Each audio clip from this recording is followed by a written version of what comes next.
We're back. Yeah, I know. Environmental Sustainability Committee is happening. This is probably like the worst department slash committee that there is in the government. If the minority business people had their own committee, that would definitely be up there. But, this meeting wasn't too long, so let's just get into it. I'm sure it's going to be fun And filled of some welcome bullshit. to the February meeting of the Indianapolis City County Council's Environmental Sustainability Committee. When was their last We'll one, kick anyway? things off by asking councilors to introduce themselves, starting Wow, on 2 months my in a right. row. That's unbelievable. Good evening, all. Thank you, Dr. Carlos Perkins, District 6. Doctor of Ministry, never forget. Good evening, Andy Nielsen, District 14. Thank you, Mr. Chairman. Brian Delaney, District 2. Thank you, Mr. Chair. Derek Cahill, District 23. Thank you, Mr. Chair. Nick Roberts, District 4. Okay, thank you, councilors. And I'm John Barth, representing Council District 7 and the chair of the committee. So we began this year thinking about air and water quality, and we will continue that work into March, especially because one of our water quality presenters had to push to March, correct, Mo? Yeah. Okay, so that discussion will be coming up in more detail next month. But I'm excited for this meeting to have two presentations and then a discussion among the committee. And just to refresh people's memories who may be watching at home or here in person, one of the things we try to do in this committee is collect information from experts and then think it through, Yeah. work it through, and then come up with proposals to take to the city county council. And so one of the two priorities I really wanted to focus on this year is air and water quality. So we're in the midst of doing that now. But the other thing, Don't they I'm really already excited- have that? Don't they already have like air and water quality studies? And then don't you have like IDEM in part of that? And then you still have DPW to help with stormwater shit. Like, isn't there a joint effort between the city and the state to make sure all this stuff is taken care of? It's kind of fucking crazy, like how much tax money is wasted on like repeat stuff. About doing is we kicked it off last year with the airport authority, who came to one of our meetings and spent some detailed time talking about the work that they do when it comes to sustainability, which was very impressive. And Waste I of think that money. was really, really useful and really sort of set a template for this year. And that I'm trying to make sure that for several of the meetings we have, that we have an institution or an individual in our community who's doing important work around sustainability. And so tonight we're going to hear from my constituent, Butler University. It's been my pleasure and honor to represent Butler for now 3 terms. I met with President Denko, I don't know, that was sometime late last year, just about touching base on a lot of commonalities and things we're working on together. And he asked, is there anything from the university's perspective you could use from a resource? And I said, I'd love to learn more about your sustainability efforts, which is how I met Julia. And was blown away by what Butler is doing when it comes to sustainability. And one of the things, like I mentioned, want to make sure we're highlighting this important work that's being done. Yeah. And I can see Hinkle Fieldhouse from my house. Whoopee. But I didn't know he does. So that tells you not only is it just the broader community doesn't know this great work that Butler's doing, but I myself, who can see it from my house, didn't know. And so this is really great and important work. And so Julia Engstman is here from Butler to give us an overview, and I'm going to turn it over to you. Thank you. It's such a pleasure to be here. I appreciate you having me. I'm going to check my watch on time. So I'm Julia Engstman. I'm the Executive Director of the Office of Sustainability at Butler. We are a relatively new office. We officially got our new name in March of 2024, but we have been around at Butler since 2018 as the Center for Urban Ecology and Sustainability. So fucking stupid. Thank you. And so really, Butler's mission is obviously to serve students first and foremost. And so a lot of our efforts prior to being the new office was really focused on education and serving our students. My apologies. No, not at all. And what really became apparent to us is our current students and our prospective students really care about these issues, so much so that it's impacting their mental health. And so we've surveyed our students, my and we God. realized that a significant portion of our students, Hold on. students and our prospective students really care about these issues, so much so that it's impacting their mental health. And so we are totally fucked. All right, we are totally screwed.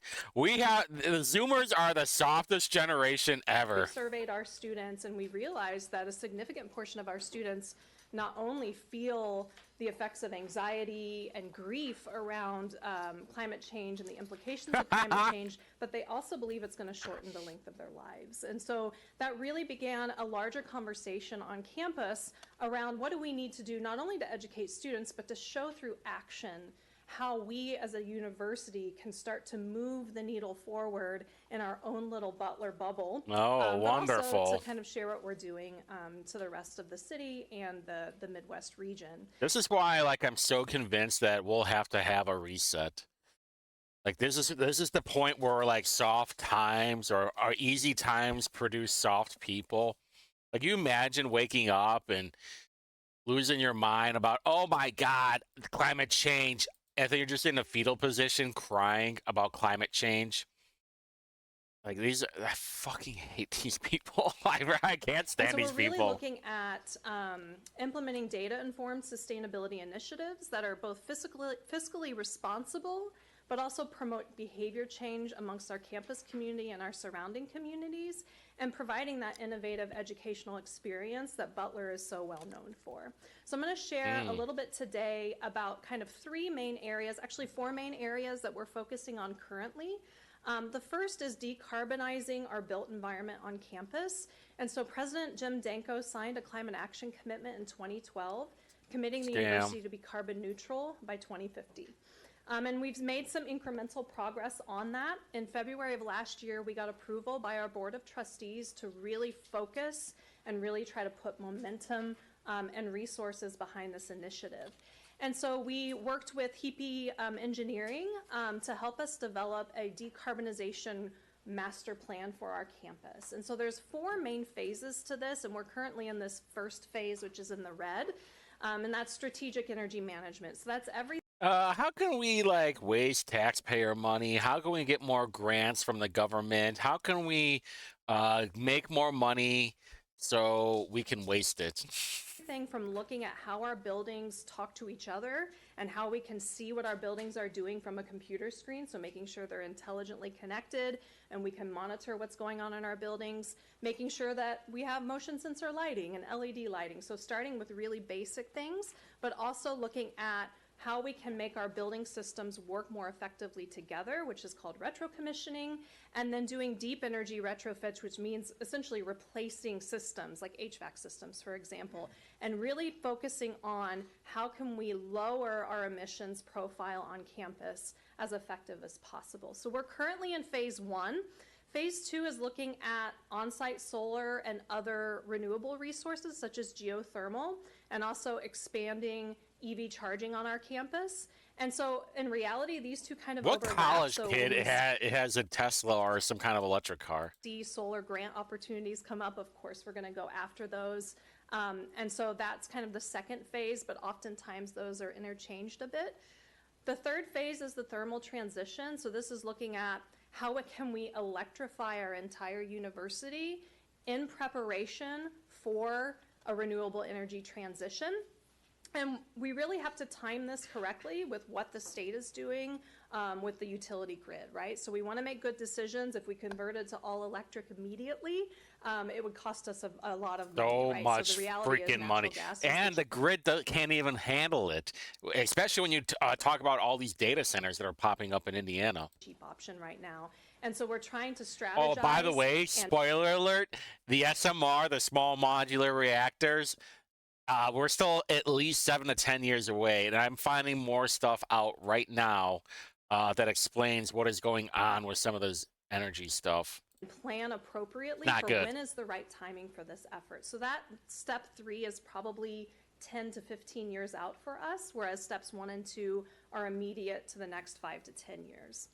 And then the last piece is offsite renewable energy. So what can we do external to our campus? We're kind of land limited, of course, so we can put solar on roof.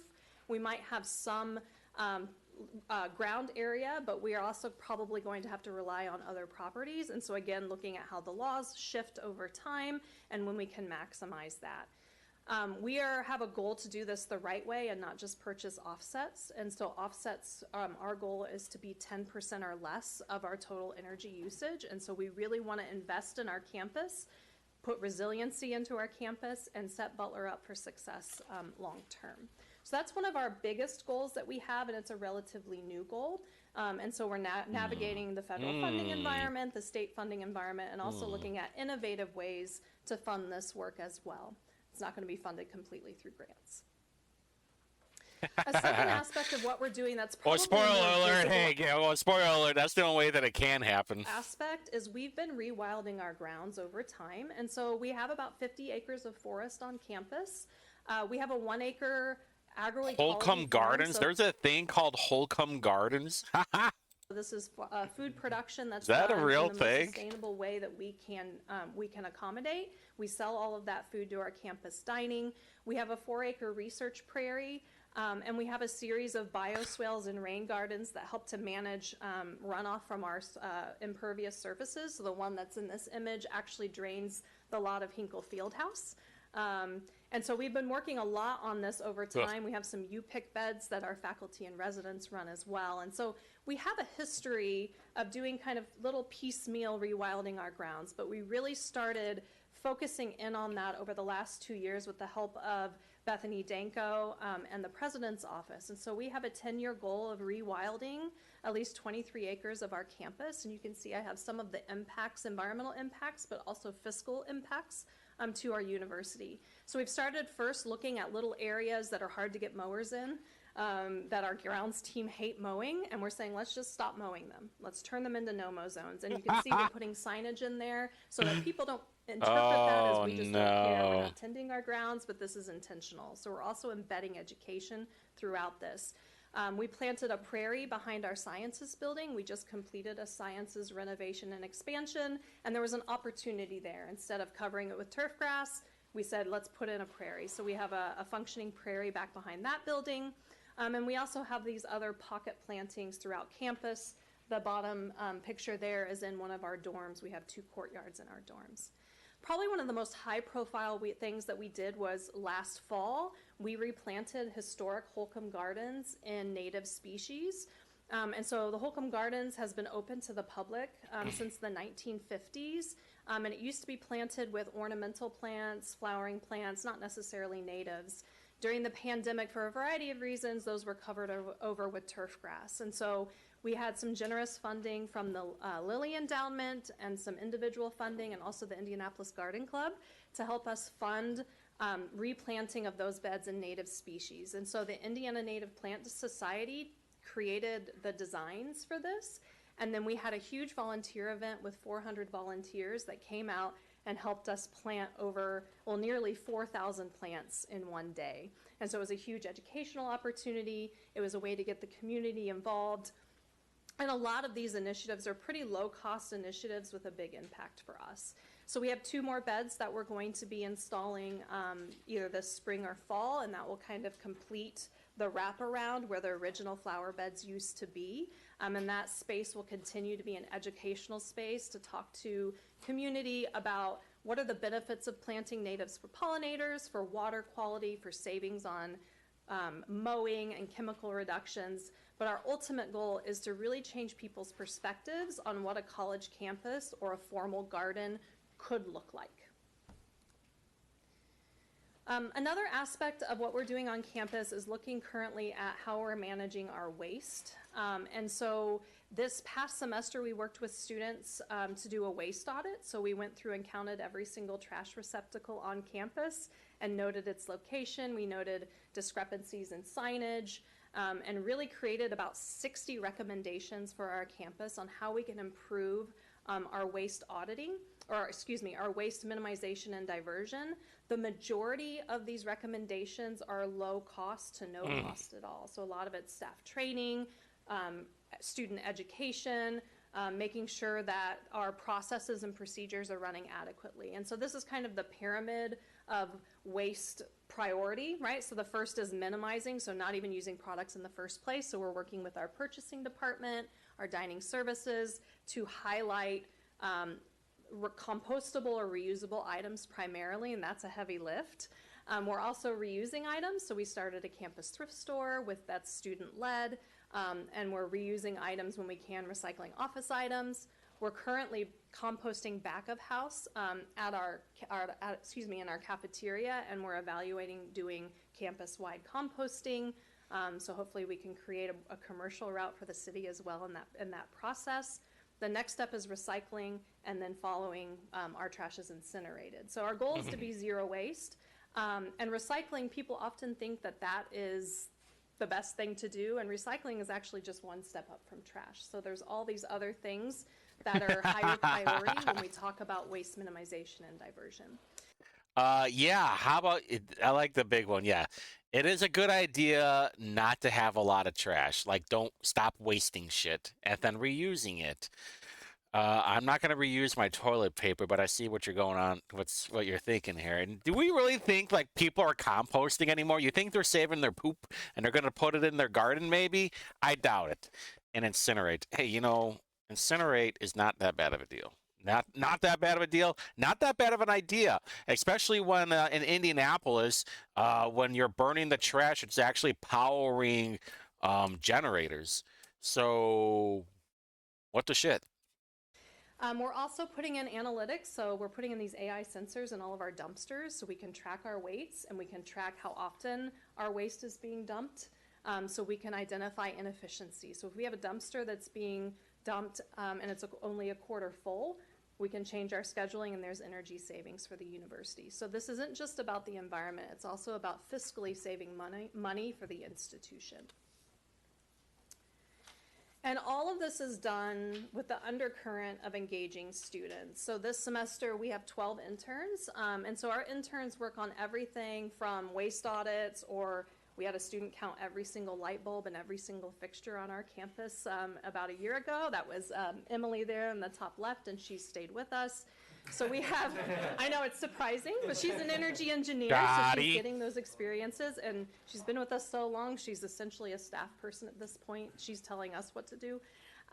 So we have students that work directly with us, both on our farm space, on our grounds, with our waste management, but we also send students out in the community. And so we have students working with Tuba Gardens, Free Will and Community Bikes, the Indy Zoo with the Global Center for Species Survival, and the White River Lions, who I think you're going to hear from in the coming weeks. And so we really try to engage students in this way and then educate our campus and the broader community in our work. All right, I think I kept it at 10 minutes. Happy to take any questions. I know that was a lot really quick, so happy to take questions. Yeah, well, let me just start with a couple questions from myself and see if others have them. To start, just to make a note about Holcomb Gardens, having living blocks from it and having grown up just blocks from it, I've spent many hours there, and so it's okay. So it's not Eric Holcomb. Okay. Exciting. I didn't until you and I talked on the phone. I didn't know all the work that was being done, so I'm excited to see the outcome of that later, coming up this spring. But I'd like to invite everyone to go. Is it time? Should we hold on? Tell them to hold off until you actually do reveal all the changes? You're welcome to go at any time. Yeah. If you go now, you're not going to see much. I would recommend, if you want to see those new plantings start to bloom, I would wait until maybe June, July, so you can actually see some of the plants potentially in flower. Over the next 3 years, it'll start to fill in over time, so it'll look maybe a little bit sparse that first year. We're also going to have a volunteer program, and so if people want to come out and adopt a bed, we're going to have lead gardeners that come and consistently volunteer, and then people in the community can sign up, learn a little bit about gardening, and help doing weeding and deadheading and learning a little bit about managing that landscape. And then the second question is, as the interim director knows, I've spent a lot of time advocating here for the city to have a composting program. And Why? I Why can do you need the government involved with that? tell you just from my own household, composting fairly aggressively for the last several years, that it has materially and significantly reduced the amount of trash that we have. Yes. So I'm wondering, I think you said you're doing it in a more limited fashion now, or maybe I didn't totally comprehend that, but I'm curious if you have had that same effect on the output of the trash. Yes, for sure. So we are composting currently on average, I think 650 pounds of food waste a month. And so it has That's saved us it? money on trash hauling, but of course we're paying for the compost hauling as well. We are currently working with a smaller company that typically does residential. And they only do organic. So we have to be really careful about what we put into that waste. So meats, cheeses, those compostable plastics, all of those items can't go in. And so right now we're solely focused on the food waste that comes out of our kitchen, because once you move it to front of house where the actual clientele, our students, are using it, then your risk of contamination increases. And so we're currently evaluating a company that does anaerobic digestion, and so they would be able to accept meats and cheeses, and so it would really limit that issue of contamination. And so we're hoping to expand that program across campus in the near future. Thank you. I do have one more question, but let me go to other committee members to see if they have anything they'd like to ask. Councilor? Thank you, Mr. Chair. You mentioned this, and I agree with this, that a lot of sustainability measures often go hand in hand with financial savings. And in some cases, maybe like you mentioned, there may be a thing that could be more sustainable, but the financial side doesn't make sense right now, and so you defer it. That's fine and great. I guess, couple questions, because I think this can be applicable elsewhere, is do you have any sort of top handful of items that have generated the most financial impact? Do you know So what's most effective? we're very early on in our decarbonization work.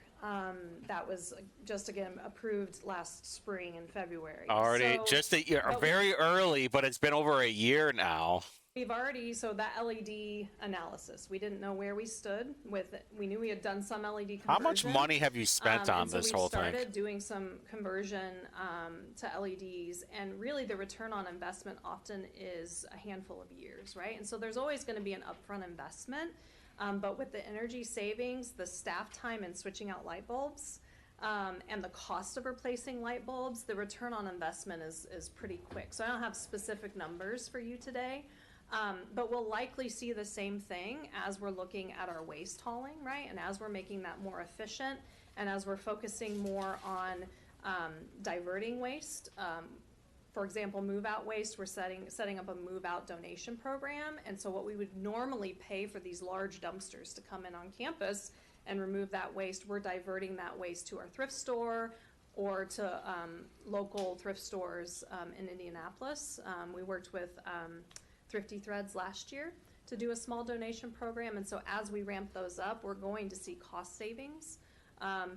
Some of the larger items, we have to start thinking long term, and so I think as a university or as a businesses, we often think of capital projects as a first cost 1 year return, right? What's it going to cost me up front? Yeah. And we're really trying to transition our thinking to, okay, it might cost a little more up front, but 20, 30, 40 years down the road, we're going to see significant cost savings, both in energy costs, but also in maintenance and operational costs as well. And so shifting much, that though? long-term thinking is a culture. Dude, it's not like a year down the road. You're talking about 20, 30, 40 years away.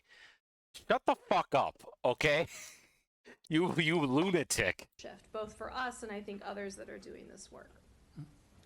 So when I'm 70, say she's 30, even though she looks like she's 50. So say like, oh God, when you're 70, I can finally see the cost savings. Oh. So on the EV charging stations, is that a mix, or did you do that to electrify the university fleet, or is it just sort of both? And if so, if it is the university fleet, are you seeing cost savings related to that already? So we have not yet installed EV chargers. That is one of our active projects right now. Our focus right now is fleet because AES came out with some incentive programs to help support fleet EV conversion. And so that's Kind really of our tax break focus did he right get off of now. that one? There's a balance here, right? Because as you install EV chargers, of course, you're increasing your utility usage, you're increasing your emissions profile. And so we're Ah, trying now to you're getting balance it. that. We don't want to go overboard, but we also know that we're in kind of an EV charging desert where we are. We know that we have a lot of people coming to campus for games and for events from out of town, and there's really nowhere convenient to charge their cars. Womp And so womp. we're looking at fleet right now, but also looking at public charging is on the table for us as well. And when we look at the numbers again, we see a return on investment or a payback period of 2 to 4 years, depending on what our charge rate is on EV chargers. And so really, you know, again, an upfront investment, but we're getting back that investment relatively quick. Okay, thank you. Yeah, and I Maybe, appreciate maybe. the charging desert there, because UIndy is in my district and is another one of our pretty large deserts down there. So it's interesting that universities that might be assumed to be at the forefront are not necessarily, but instead are catching up still. And we have more and more students are coming with cars that need charged. And, you know, when we hear that they're going to the north side of Indianapolis to charge and they're sitting there, you know, that's not ideal for us. And so we know that it's an issue that we need to address on our campus. If they're sitting around charging a car, I want them to be doing it in District 7 so they can spend money. Counselor? Thank you, Chairman. Counselor Cahill was kind of going where my couple questions for you is where Butler kind of stands in the larger, you know, higher ed push to achieve some of these things. So I'd be curious just to, I mean, maybe it's bragging on Butler, but like kind of benchmark where you all think you're at in that. And then secondarily, like what Butler is doing, you know, what's your competitive advantage or what are you doing particularly well? So thank you. Yeah, those are really good questions. So we actually report on a number of platforms. So we report our scope 1, 2, and 3 emissions on a platform by Second Nature. And that's part of President Danko's commitment. We're required to report our emissions profile annually. And that's public information. So you can go on to Second Nature and look up where we stand and also other universities that have made that commitment. So we can kind of gauge where we stand with other universities. We also report to Energy Star through the city. And then the third way is actually through, and this is a mouthful, the Association for the Advancement of Sustainability in Higher Education, or ASHE, is a membership group of universities, mostly in the United States, but there's some global, international universities as well. And that allows us to look not only at our emissions profile, it looks from everything at what sustainability classes are we offering our students, what majors do we have, how many internships do we have, what is the quality of our work environment. So sustainability also includes social justice and DEI. So that's embedded in there along with the operational sustainability piece. And so that's a way for us to get a really comprehensive look at what we're doing.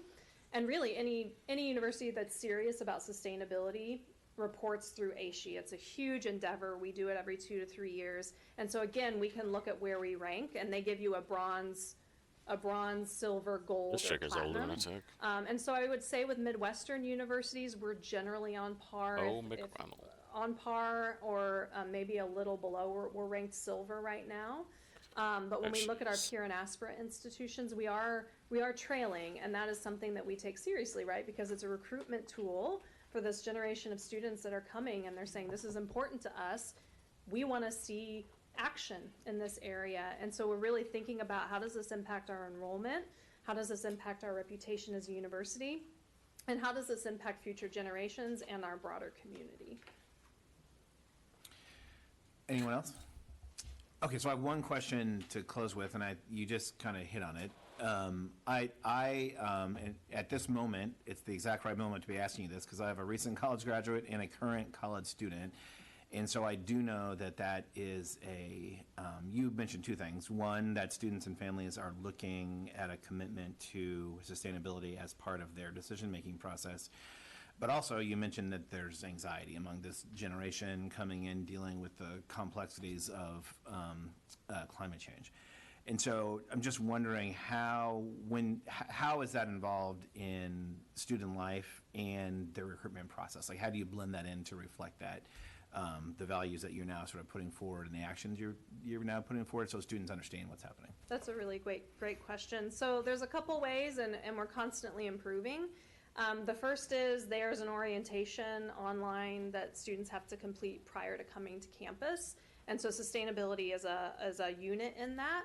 And it talks specifically about here are the ways that you yourself as an individual can contribute to Butler's mission to sustainability. So it talks about recycling and some of those programs that we have. So they're getting exposure to this before Is this they like the whole mask thing all over again? It's just a fucking cult. even come to campus. When we have students touring campus, we have a sustainability tour, so we're active in that recruitment process with our students.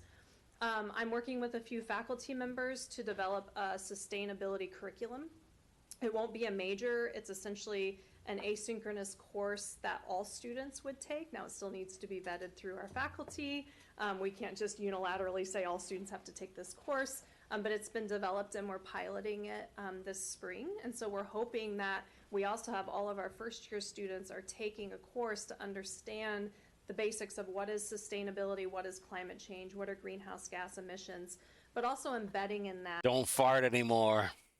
actionable items. What is Butler doing and how can you get involved?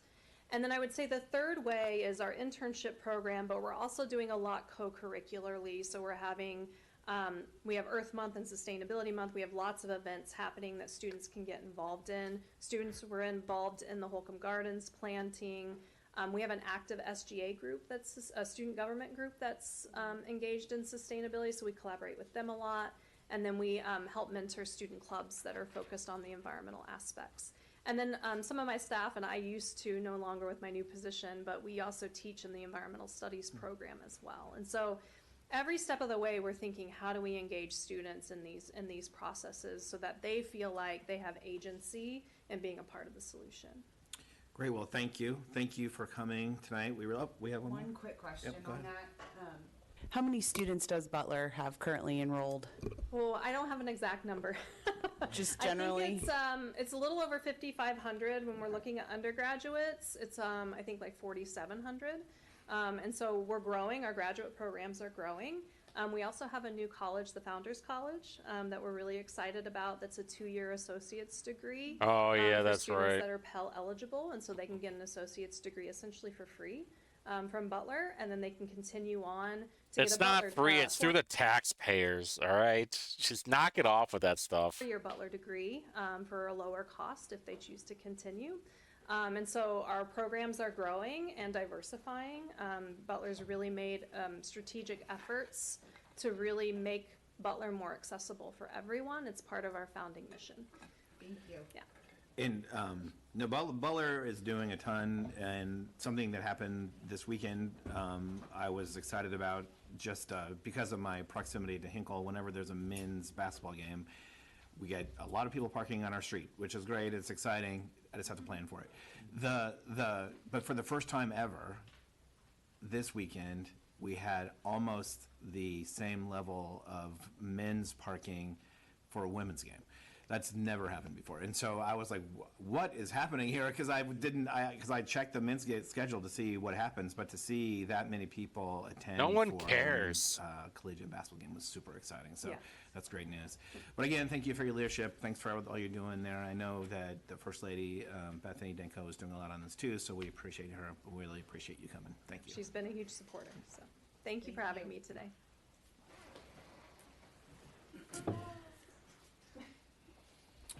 Okay, up next, we have the interim director coming back to see us again. And so two things, well, I'll hold off on this statement for after when you're done. But we've been talking a lot over the years about the work the department has been doing to seek grant opportunities in federal funding. And so one thing we were communicating on was with all the uncertainty at the federal level with grant funding and the DOGE process and how everything is being under review. What does that mean for Indianapolis and the city? And Oh, womp womp. Now you can't waste more taxpayer money. Womp womp womp. and the grants that we had either in process or we had expected to get.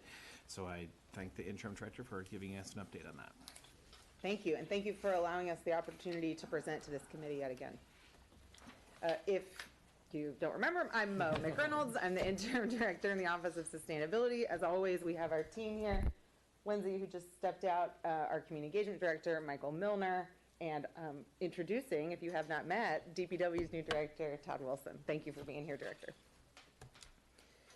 All right, so again, here's our lovely team. Hoping to backfill one of those very shortly. I'll have all of this in the description. Reflecting on our mission, this is where we start whenever we apply for federal funding, state funding, philanthropic funding, thinking about our mission and the values oriented in Thrive Indianapolis, our city's sustainability and resilience plan. The two overarching goals of Thrive, which are then reflected in each of our, again, all of these various applications: increasing community resilience by prioritizing equity in policy planning and project implementation, and then two, achieving net zero greenhouse gas emissions by 2050, understanding that one cannot be achieved without the other. Again, one of these are the themes in Thrive. What we do applies to one of these sectors, and specifically we try to tie it directly to an action item. I also wanted to bring this up as a review that this is true in 2016 as it is now. Perhaps the ratios have gotten a little bit, have changed slightly, but the overall sentiment here remains the same. Our greatest greenhouse emitting sector in the cities, and both in city operations, but also in our communities' greenhouse gas scores, majority comes from buildings. Okay. Thinking about energy systems that power those buildings, heat those buildings, cool those buildings, send water to those buildings, heated, cooled water to those buildings, all of that So is you're reflected mad. here. You're Second mad. largest sector being So you're mad that people live in buildings. transportation, understanding that that comes from tailpipe emissions mostly. Third, but quickest growing sector is waste, which we may talk about at a future committee meeting. I bring all that up to share with you that where we prioritize these applications, we want to see advances and reductions in one of these sectors. So we will prioritize buildings and transportation most highly, waste, obviously a priority, and where we can apply for those, we do our best to do so. As a review of the IRA and IIJA/BAL, because it's often called IRA and Bill, if you will, has been paused as of January 2025 with executive order from the Trump presidential administration. Essentially pausing all IRA, IIJA granting programs. Between 2021 and 2023, our office applied for about $35 million in federal funding. We were awarded approximately 30.8 out of that. So we're going to review each of those. And I wanted to add in here as well that each of these grants, because we are only a 4-person office, each of these grants adds temporary contracted work into our office to allow for greater capacity. How'd you waste $30 million? Rather than simply relying on 4 people to do $35 million or $30 million worth of work. So you don't even do anything. You contract everything out. So you threw away $30 million. What the fuck are you even doing here? What a giant waste of money. The first of these and the most valuable of which we have been awarded is from the Federal Highway Authority as a department of the Department of Transportation, a 5-year grant for $15 million, a part of the Charging and Fueling Infrastructure Program. This would fund about anywhere between 25 to 40, depending on the location of them, the type we choose, electric vehicle charging points, not necessarily the ports themselves, but actual locations for those. Is the range about this what this would afford? Accompanying that is all the necessary education, outreach, workforce development that would add to be able to stimulate this sector within Indianapolis.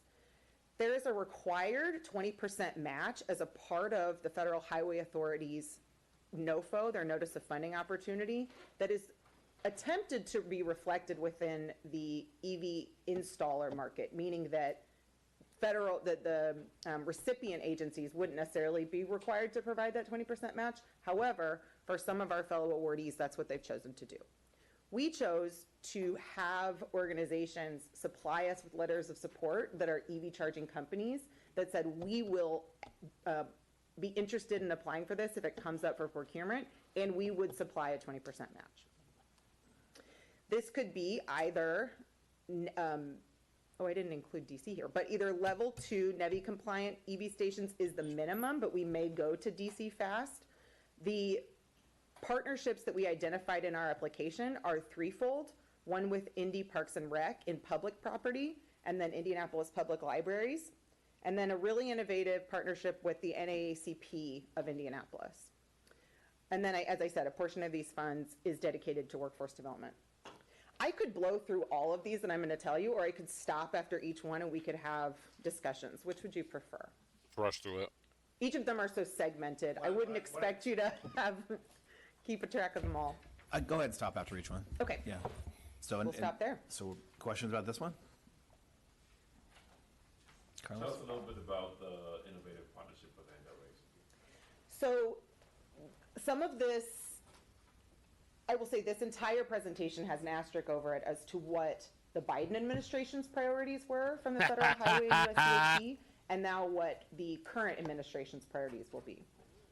The Biden administration NOFO included Justice 40 requirements, that 40% of funding be used in Justice 40 eligible census tracts. Our approach to this, because this is a site-based or place-based investment, was to not only work with organizations that owned public space, as in parks, libraries, et cetera, that may or may not be in Justice 40 census tracts, but we know many of which are, but also to partner with NAACP to connect with small businesses that may be interested in hosting them at surface lot level organizations, just as another way to get into the community that wasn't simply limited to parks and libraries.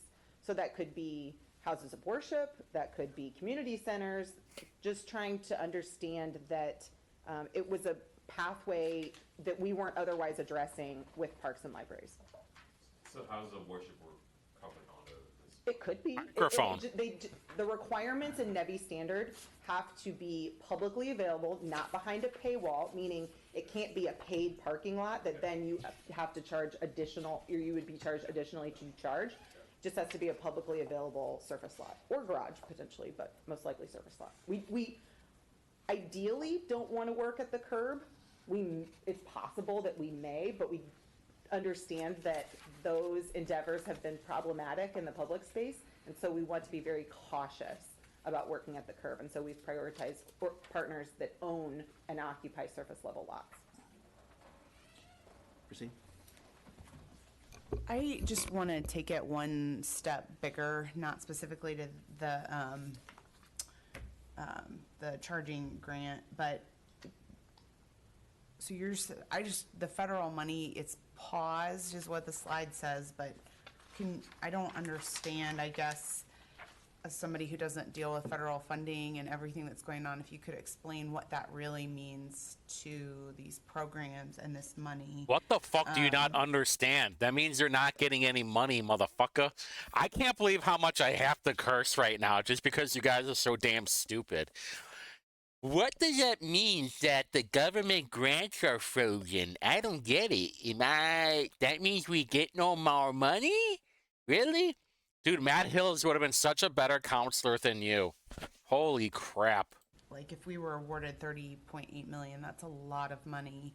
And so where does that, what are you actually saying? Like, how does that impact us, like, on a real-time basis? I wish I knew. That's kind of that could be a summation that someone would take from this entire presentation, that cities like Indianapolis, communities like Indianapolis, states like Indiana in some ways have gone through incredibly competitive processes to apply for, spend lots of time with partners strategizing these grant applications, were awarded these funds, and that it was announced that we would receive these, or have moved through, and are, to our best effort, have moved through the grant agreement process. But January, whatever it was, that 20th. those executive orders were announced, put all of that potentially in jeopardy, that we would no longer receive those funds. And so it's developing by the day in Washington, and we are bringing this to your attention now to understand not only what these projects could fund, but perhaps it's an opportunity to advocate at Senate for these funds to reach Indianapolis.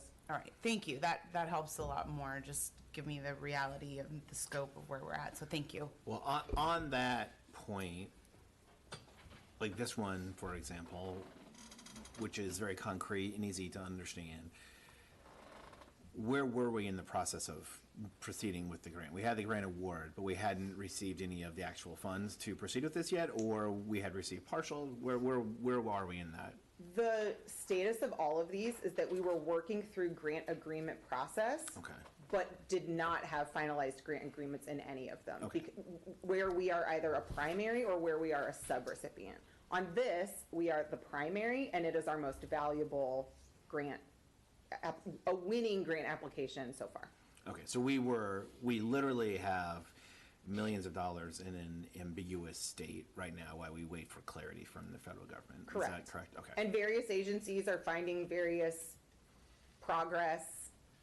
It's not.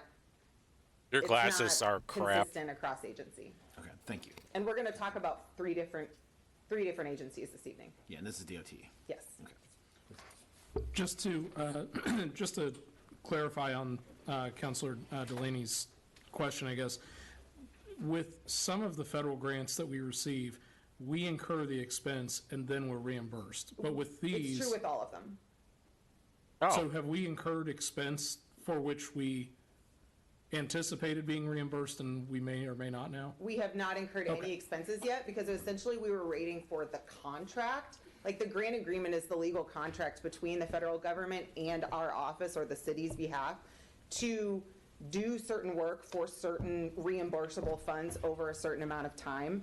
We did not reach that conclusion in that process, so we have not incurred any costs. I'll point it out when there is some. There is one or two of these where there's minor, but we are a subrecipient on those and not necessarily a primary, so we're not necessarily in jeopardy. You're not in the hook for it. Thank you. Okay, and thank you. This one was super helpful to me. I knew about this grant and was excited about it. I didn't know the innovative partnership that you had, and that not only to make sure that there are charging stations in places where they wouldn't be, but also those charging stations could drive people to go to locations they wouldn't have gone otherwise, right? Maybe there's a business development perspective or something. It's really neat to think about that, so hopefully that will proceed. We can hear a lot more about it. Go ahead, please. Potentially. One more thing, just while we're talking about this, for, I guess, clarity, the Federal Highway Administration, my understanding is that they are looking at redefining NEVI as well.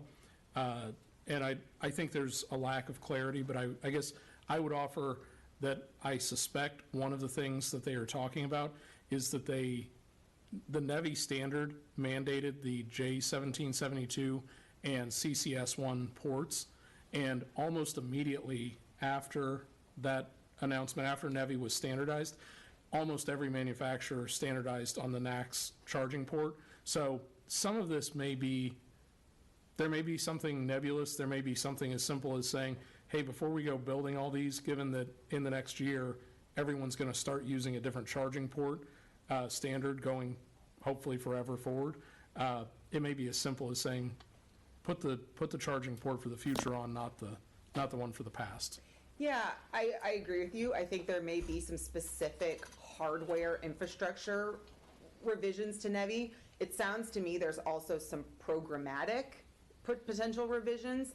I will also say that NEVI, in its release far before the Charging and Fueling Infrastructure Program, did account for the hardware, the infrastructure being changeable, being moldable to whatever new technology comes along. Because as you know, this technology is advancing every day. Thank you. Thank you.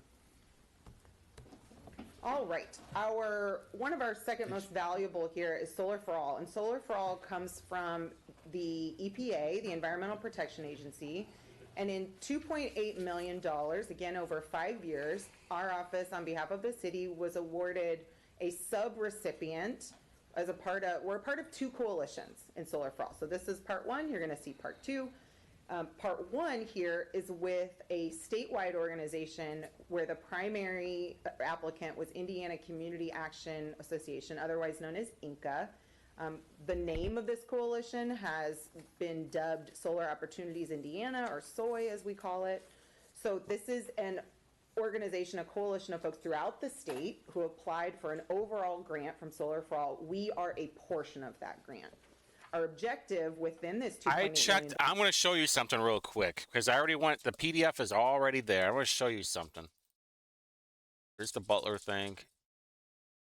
There's the federal. Blah blah blah blah blah blah blah blah blah. All right, so $15 million in charging and fueling infrastructure, 5-year grant. Solar for All, 5-year grant. Solar for All, 5-year grant. Energy Future Grant, 1-year planning grant. All of these things require government money. There's no way to keep any of this stuff alive if this were like a real business. None of this stuff can actually happen without taxpayer money, is what I'm saying. Is the feasibility study of potentially adding a solar field to a former city landfill called Julietta Landfill that's on the east side, that's now Whispering Hills Golf Course. It's not on the course itself, it's a fallow field, but it's a part of that campus. And then if that feasibility study goes well, with some of the understanding that Indiana Utility Regulatory Commission or very considered, thoughtful conversations with our utility will be a part of this, we would implement a 5-megawatt solar array on this field, and then potentially add a community solar program. And so if we want to talk about community solar, that's a little bit more nuanced, and we can dig into that as well.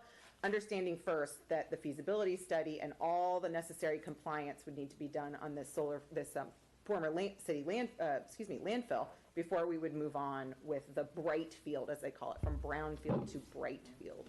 And this would be an example of one of those situations you described where there'd be some meaningful consultant engagement to do this study for us. Yeah, okay. On CFI as well. I've already had many conversations with not only EV installers, but folks that are interested in this business from a local consultant standpoint. Got it. Council Perkins. Is the overall grant for 2.8 or our portion of the grant? Our portion of the grant. Okay. I think the overall grant with the statewide coalition was $117 million. Okay. So our portion would have covered a feasibility study. Correct. And depending on the results of the feasibility study, maybe a community solar program. Well, first, a 5-megawatt array of solar panels, Okay. Yeah. and then the implementation with the community would be a community solar program. And for those uninitiated to community solar programs, it's not where you would host solar panels on your roof, on your property, on your multifamily building. You're subscribing to a portion of this 5-megawatt, and then you essentially get a credit on because you pay a little less than the average rate, and so you're subscribed to a program within your utility that allows for this. And you not only benefit financially, but you benefit in that it's not entirely carbon-based. You're working within a renewable energy. It's also required it can only be sustained with taxpayer money. So again, lots of really thoughtful conversations with our utility needed to execute. And so this particular grant is paused even before the feasibility study? Everything I mentioned tonight is paused under executive order and subsequent legal proceeding.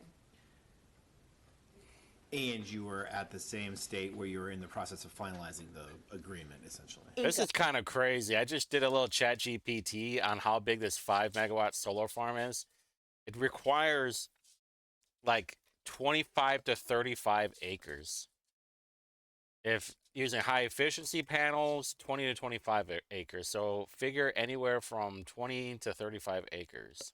It's a lot of land. That was, because we're a subrecipient sub, here and not the right. primary. Yeah, got it. However, we would eventually get a subrecipient grant agreement, which would be simpler, but subsequent. Got it. Any other questions on this one? Okay, proceed.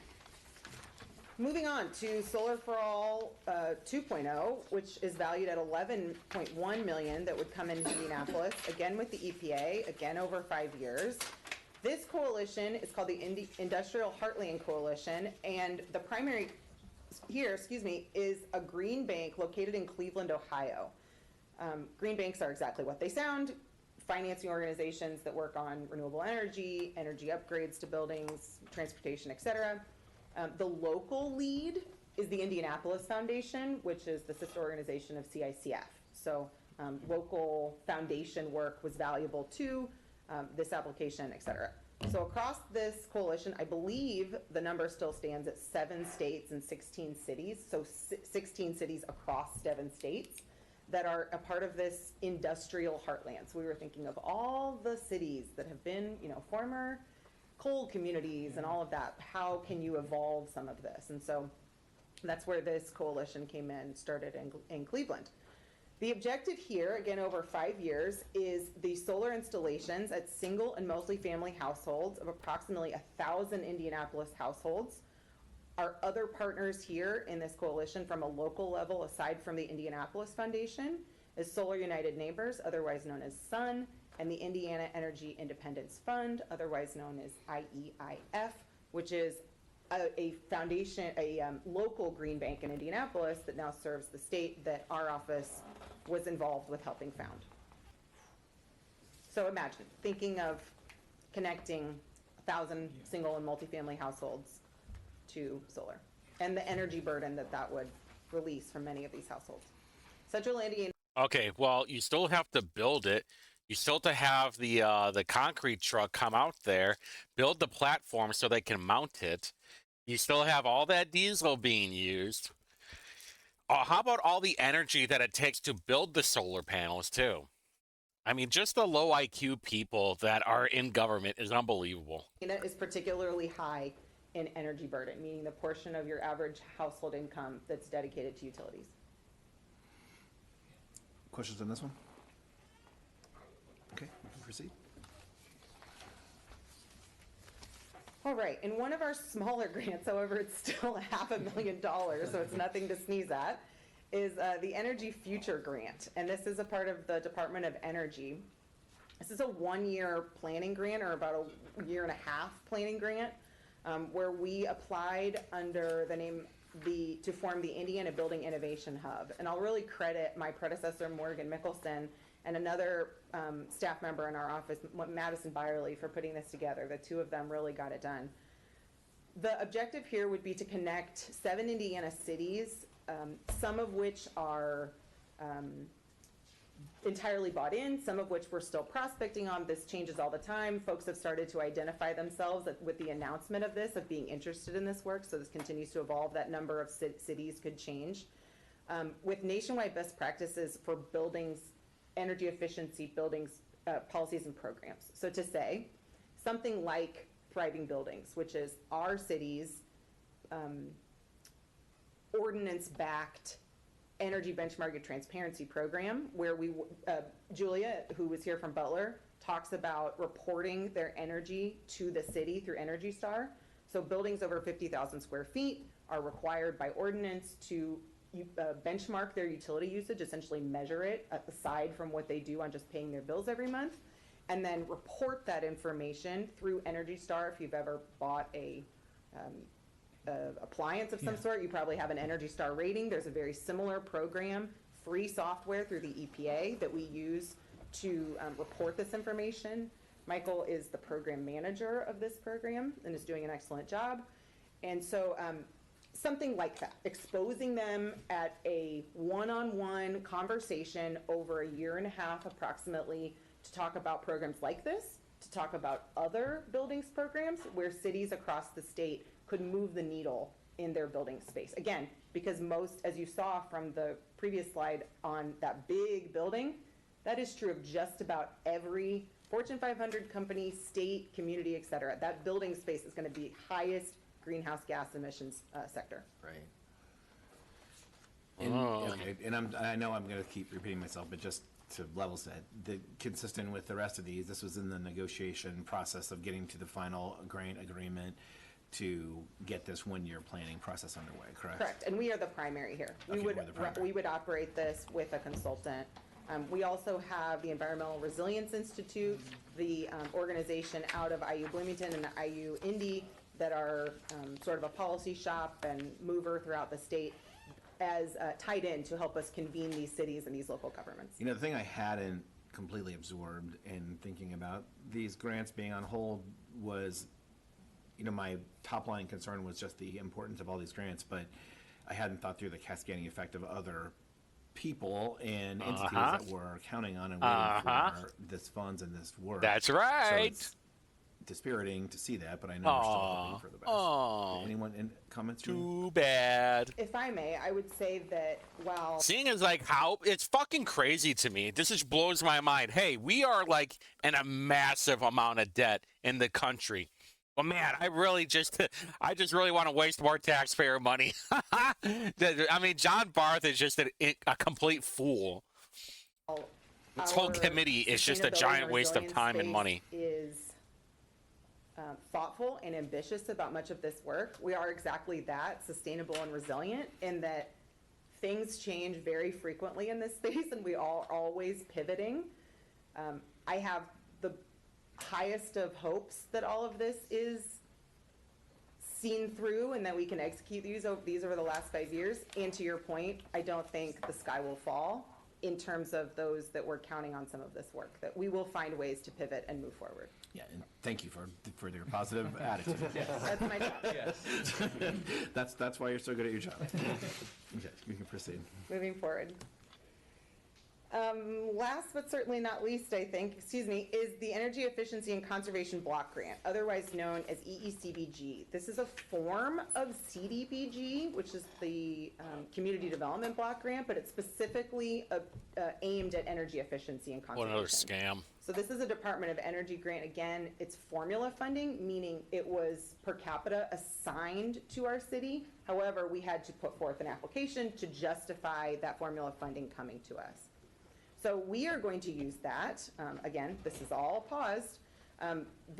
For energy audits and efficiency upgrades for the municipally owned buildings. Our building stock, again, huge GHG emitting sector. How can we, to Councilor Cahill's point, not only make sustainability upgrades, but make financial upgrades for our buildings? And so that's where we hope to use this $780,000.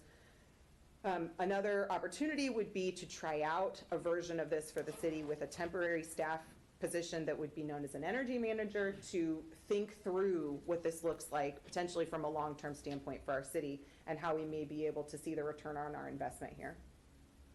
The Industrial Assessment Center out of Purdue University, Indianapolis is a Department of Energy certified organization, and so they were written into the grant as opposed to needing to compete for it within procurement. Thank you, Chairman. So for any of these grants that you've provided, and maybe this one on the energy managers, the first that I've picked up on, that require, outside of the office's time, any sort of local match on our side here at the local level. So all of this is purely, we have 3 great staff who just are able to leverage $30 million worth of funding. Is that about right? Strong, Counselor. Yeah, okay. Required 20%. The only one of our programs that requires this match is this first one, and again, we hope to see that from the industrial sector. right, However, okay. none of the rest of these require a match. Right, so if you were, working through our budget, and we support the Office of Sustainability, but otherwise, it's a pretty good return on investment, I'd say. Yeah, great, thank How you. the hell what did you accomplish with $30 million over 4 people? What exactly did you do with that money? So for the energy. I want to know what exactly I gotta City find manager, out. though, I as a gotta as a find out. follow-up, where would that person sit? That would be in the office. We think potentially okay. between the Office of Financial Management, OFM, Okay. and our office as a hybrid, because of course we have sustainability objectives, we also have financial objectives here. Great. No.